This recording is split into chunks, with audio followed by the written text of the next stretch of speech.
You know that feeling sometimes where life's happening, Yeah. but you're sort of watching from the sidelines. Oh, absolutely. Like Yeah. you're, well, going through the motions, maybe.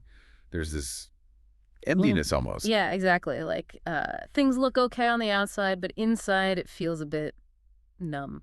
It's surprisingly common, that muted feeling, like the volume's turned down on feeling good. Right.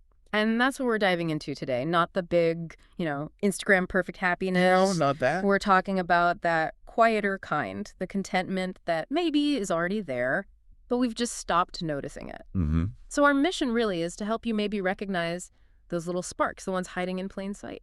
And we found a really interesting source for this, a YouTube video. It's from the UEP Unlock English podcast channel. Oh, yeah. What's it called? It's called The Happiness You Forgot You Had.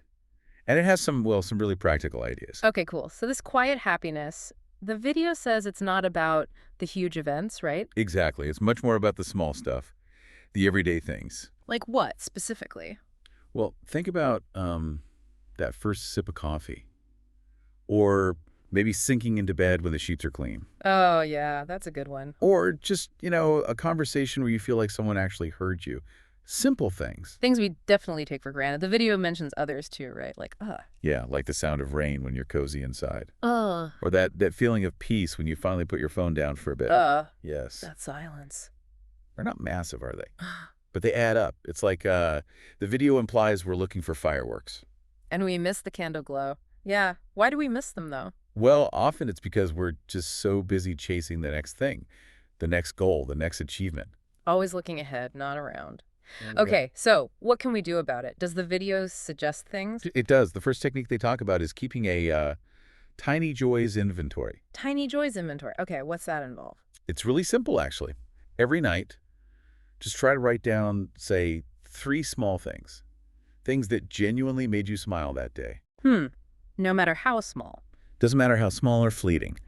The point is the act of looking for them. It trains your brain, sort of, to notice the good stuff. Like actively scanning for positives instead of dwelling on the negatives. Exactly. It's a bit of a counter practice to, the constant pressure we feel to achieve and post everything online. Right. That constant performance. The video had an example, didn't it? About a walk. Yeah, a lovely one. Someone realizing how beautiful the light was coming through the trees on their walk to the station. But only after they started doing this without their phone. Wow. So the beauty was always there. But they were just too distracted to see it, which kind of leads perfectly into the second idea. Okay, what's that? Sensory check-ins. Sensory check-ins. Tell me more. It's about pausing, maybe just once a day, Mm-hmm. and actively noticing. Like, what do you see right now? What sounds are around you? Mm-hmm. What can you feel? Even what can you smell? It's about grounding yourself in the now. In the present moment.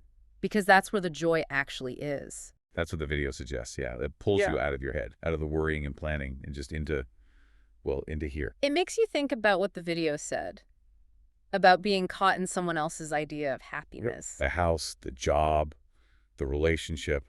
It might look perfect. But does it feel right for you? Deep down. The video asks that tough question, doesn't it? Like, when did you last feel truly alive? Not for show, not for anyone else. But just from inside yourself. Yeah. And that brings us to the third technique. They call it the true you reflection. Okay. True you. How does that work? It's about asking yourself, what activities genuinely make you feel calm or make time just disappear? Like flow states. Sort of, yeah. Yeah. And also, what would you do if absolutely no one was watching or judging? What brings you peace? Finding your own internal compass, basically. That's a great way to put it, your personal compass. Because the video points out we often wait for these huge waves of happiness. Yeah, the big wins. But maybe real sustainable joy builds up quietly. Like layers of sunlight, they said, little moments adding up. I like that image. They shared another personal bit too, right? About the sky. Yeah, finding more simple pleasure, just watching the sky change colors than, say, at some fancy dinner. Realizing that waiting for perfect conditions. Means you might hardly ever feel joy. Oh, okay. Which leads to the last technique, and it's pretty practical. Go on. Build joy into your routine, intentionally. Like schedule it. Yeah, schedule and really protect at least one activity, however small, that reliably gives you that warm, good feeling. Make space for it. Don't let it get squeezed out. Exactly. It's a reminder, really, that happiness isn't some hidden treasure. It's often right here, just buried under all the noise and pressure. So the main message really is just slow down a bit. Slow down, breathe, look around you. That quiet happiness might have been waiting all along. So maybe the challenge for this week for you listening is to try inviting it in instead of chasing it so hard. Yeah, maybe try one of these things. The inventory, the check-in, reflecting. See what you notice. Because joy doesn't need to be earned, does it? Not according to this perspective. It just needs to be noticed.